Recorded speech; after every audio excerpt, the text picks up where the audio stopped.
Founded in 2015 by Niraj Singh, Ramanshu, Mahaur and Mohit Gupta, Spinny helps buy and sell pre-owned cars online. Sellers can schedule an inspection and get an offer for their car. Buyers can browse through the online inventory, view vehicle conditions, select a car and schedule a test drive. But the road to building a unicorn wasn't easy. Spinny is in fact the third startup Niraj has founded after the previous two folded. He said the experiences taught him to have a clear vision when starting up. Clear takeaway was that whenever you are starting something, so you should have absolute clarity that why do you want to do this? What is the problem you are going to solve? Why that problem needs to be solved? And for whom that problem needs to be solved? So that clarity should be there. Of course, the business model and lots of other things will be figured out when you are on that journey. But at least high level clarity should be there. Niraj Singh grew up in Daltonganj, a town in Jharkhand, studied in Hindi medium and started conversing in English only a few years ago. Coming from a small town like Daltonganj in Jharkhand, so then for my +1, +2 going to Ranchi, then came to Delhi to join IIT. So and then doing 2 startups before starting up Spinny. So if you look at the whole journey, so I was able to see the entire spectrum of the Indian society, and that really helped me in understanding the society, right? What really moves the society, and how does things really work? What kind of people are there? And for different people, the ambitions and their aspirations are different. So having a relatability to the entire spectrum of the society from one extreme to another, that was so basically that journey, and coming from that kind of background was very helpful in building that perspective.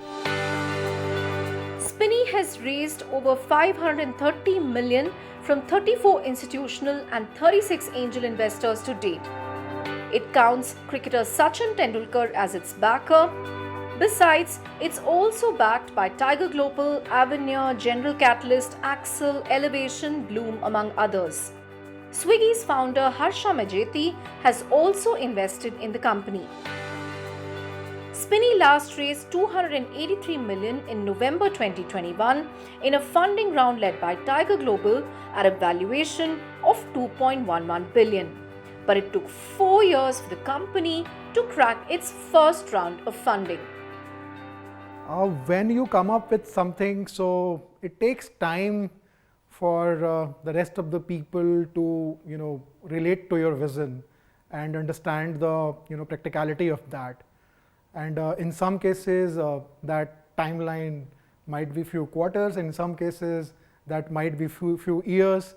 In my case, that was like close to 4 years. So we started Spinny in mid 2015, and we were able to close our Series A round of funding in April 19. So we took almost 4 years to close our first major round of funding. Of course, to raise that kind of funding, you need to showcase customer traction, the kind of value proposition you are offering to your customer and their acknowledgement, right? How strongly they are feeling about your offering, what kind of impact your offering or your value prop is bringing to their life. And once that is there, once people are able to see that, once people are able to relate to that, then of course with time you will start getting investor support also, and using those resources you can keep building. So that journey was very long, and there were multiple near-death situations for the company in that journey.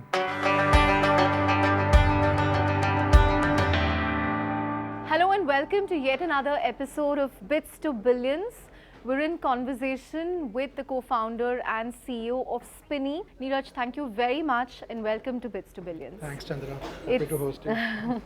Good to be in your offices in Gurugram, but tell me about what it's been like the last few months, because it's been tough, the overall startup ecosystem and funding, and but how's life been like for you at Spinny? What has changed? What has not changed?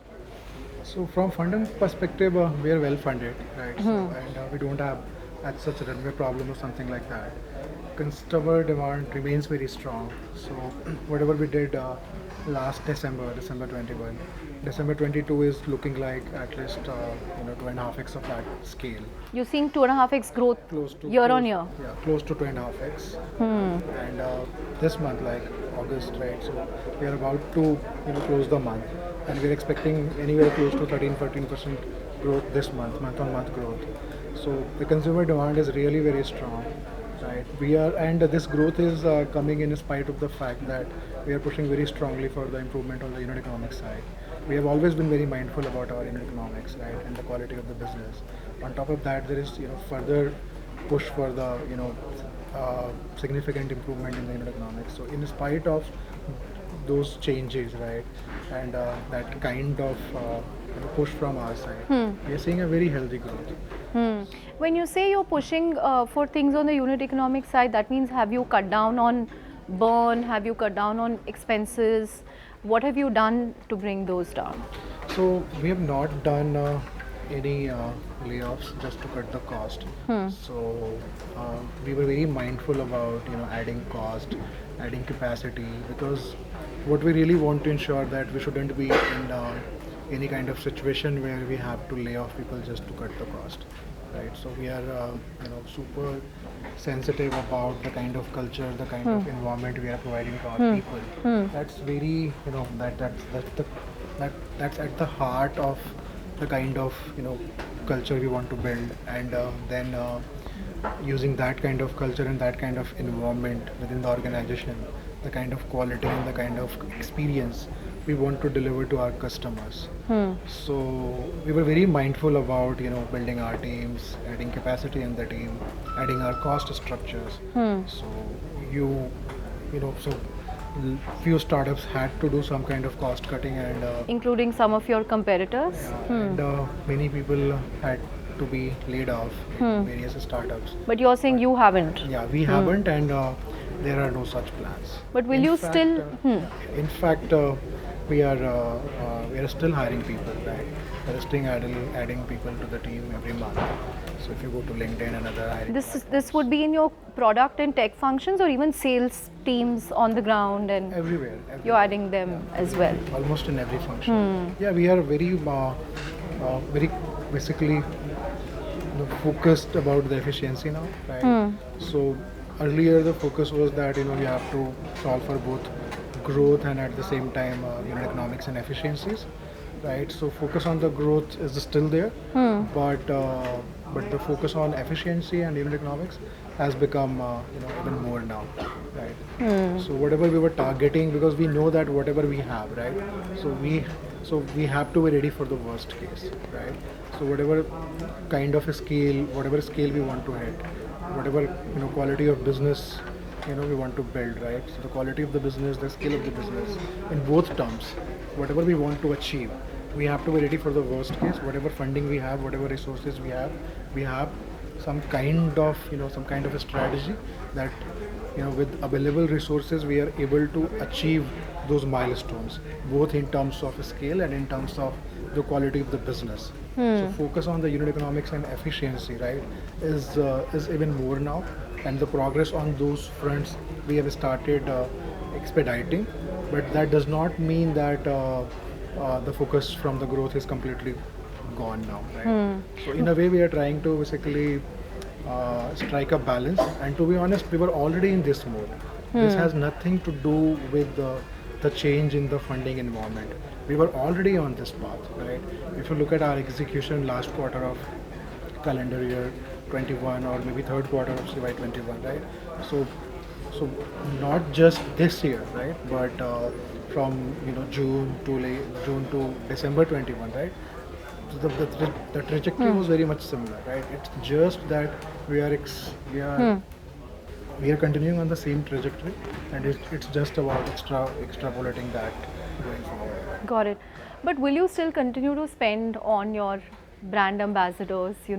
A lot of startups face flack for spending huge amounts on Bollywood stars and cricketers and then laying off employees.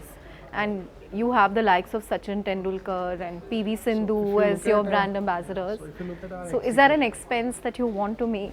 So if you look at our execution, right? So we did our first brand marketing campaign in March, April, May this year with IPL 22, and the spend was very limited. We did only Hotstar, and before that we have never done any brand marketing. So all of our growth so far has come from word of mouth. It's all organic. So the kind of quality, the kind of experience we are delivering, the word of mouth is really very strong, and it's just getting even more compounded. So the brand marketing campaign was more about setting the narrative, right, solving the brand perception. The objective was not to solve the growth through that brand marketing campaign, right? And anyways, our financials were very much, well planned. We were already running a very tight ship. So just So to that share means with- we will still see Sachin ads and Sindhu so ads. we are continuing with our brand ambassadors, and just to share with you, our next brand marketing campaign is going live tomorrow with Asia Cup. So that means you have enough money in the bank to do this. But Neeraj, it's interesting that you're sounding optimistic at a time when the used car space, the second-hand car space, is coming under pressure. Not just in India but globally. I mean, if you look at public companies like Carvana, Kazoo, their stocks have come down significantly. In India, car trades stock is like below IPO price, I think. And then you've also seen the pressure at Cars 24 where they are cutting costs significantly. So, I mean, how is Spinny insulated when everybody is basically seeing pain? So different people were following different business models, and presence in lots of markets. We are focused only in India, and we have a really solid business model, which really solves the real pain points of the customer at an absolute level. And the consumer sentiment, the consumer demand is really very strong. And the structure of the Indian used car market is very different from developed economies. So there is no oversupply situation here. Demand supply gap is always very large, has been very large, right? And there is a lot of pent up demand in this society. If you look at the car sales numbers, Yeah. so since 2012, 2013, the new car market has not really grew the way it was expected. So, and if you look at the per capita personal passenger car penetration, that number is just 25, right? So very difficult to comment on the exact number, but on the basis of some reports, it should be anything between 25 to 30, right? So the per capita personal passenger car penetration is really low. People are getting more and more disposable income, and that aspiration is there. People are willing to spend more on their experience. At the same time, because of COVID, right, people were reminded that cars are not just about moving from point A to point B. It's also about some kind of peace of mind, some kind of reliability on top of the experience and aspiration aspect. So there is a lot of pent-up demand in the country as a whole. So the used car market will keep growing. It is expected that over the next 4-5 years, the annual growth rate should be anywhere between 10 to 13%. So that is the kind of growth we are expecting in the used car market. So consumer demand is really strong, right? So structurally, our market is very different from. So what's helped you is you didn't go into. We saw many people, expanding overseas. Then there was also a huge offline play, and they also went into adjacent areas, not just consumer to consumer selling and buying. So we believe that the core problem of the category is like the problem customer were facing regarding the quality of the car, regarding the transparency, and having a seamless process where they can buy the car really seamlessly in a very straightforward and confident manner. The car, even the used car buying experience should be similar to like buying a new car, right? You shouldn't be worried about the quality, the history, the reliability, or if anything goes wrong, then who is going to take the accountability? So that kind of confidence, surety, and at the same time straightforwardness should be there, right? So our focus has always been there. That Without first, spamming customers. without spamming, without changing aggressively, right? Without hard selling, without miss selling, right? So solve for these pain points in a real way. Build that capability. Of course, that intent should be there, but that intent is not good enough. You need that capability also, so that you are in a position to deliver the desired level of quality and experience. So we have always been focused on that part. that we should be solving that at an absolute level, and we should be able to reach a state, right, where there is absolute control over the quality and experience, and that is not getting compromised once you start scaling properly. Right. So, and once you are in that kind of position, that kind of a state, right, then the smaller problems or adjacencies, right? So we believe that those are low-hanging fruits, right, and simpler problems to solve. So we believe that first we should be solving the harder problems, right? And once you have solved the harder problems, then basically grabbing the low-hanging fruits is very easy, right? Right, but I'm going to come to the part where you spoke about how you're still seeing consumption that's very strong, which is interesting. I mean, passenger car sales, we saw, I think July saw huge numbers. Yeah. But there is also concern about inflation, people cutting back on discretionary spend, on how they will only spend on what is necessary and what is not nice to have. Right. So how is that going to impact you? So, in case of inflation or whenever there is any kind of recession, so used car market is always It kind of, so because many- people would rather spend on a many used people car from the than a new new car one. segment shift to the used car segment. So the category has been kind of recession proof. Right? That is the perception about the category, and that is proven again and again. Let's see what happens this time. But Niraj, overall people are moving to EVs, and this is something that the government is also pushing in a big way. How will this impact your business? Uh, our read is that this should help our business, because in EVs the complexity of the machinery is not that much as in the case of internal combustion engines. So the dependence on the spare parts will not be that high. So the player like us will become more and more relevant in the market, because then it will be just about the transparency and the use customer experience, customer support, having the brand recognition. Are you already building a thesis for EVs within Spinny? Like, are you building perhaps Yeah, we are a basically- platform to buy and sell? I mean, we are still far away from used EV vehicles, Exactly. but We still have some time. But yeah, when the time arrives, we will be ready by then. you don't see it as a risk to your business. Very difficult to say anything with 100% surety, to be honest. But our guess is that it should help our business. But will if it- you look at will it platforms in the US, used car platforms in the US, EVs are trading on those platforms. But will it mean that your mainstay ICE cars, it will, or your petrol cars, it will kind of move to a B2C play rather than a C2C play, where these cars are traded with perhaps companies or corporates who might want to use them? OEMs have different priorities. They have to keep reinventing. They have to keep basically doing better and better research, better engine, better transmission. In case of EVs, better fuel cells, all those things, right? So their focus is to how to keep building better and better cars, more and more efficient cars. So that is where they want to focus, right? So and we have some advantage because of that. Right? Got it. So do you remember the first Spinny customer? Yeah. Which year? Who was it, and how did you close it?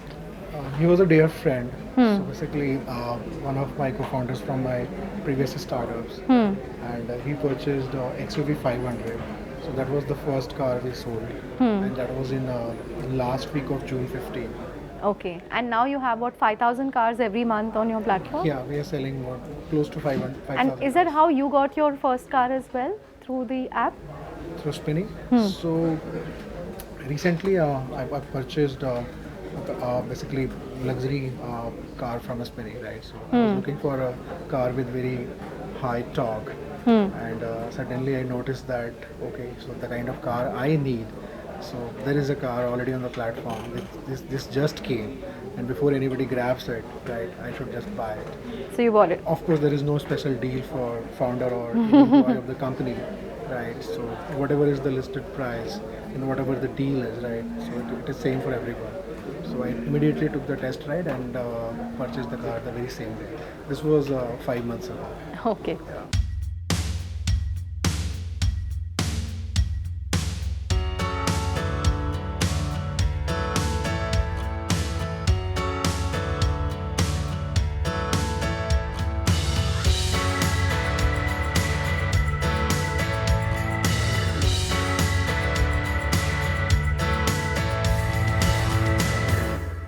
at the Spinny Max showroom, which has a long line of, pre-owned cars. luxury cars.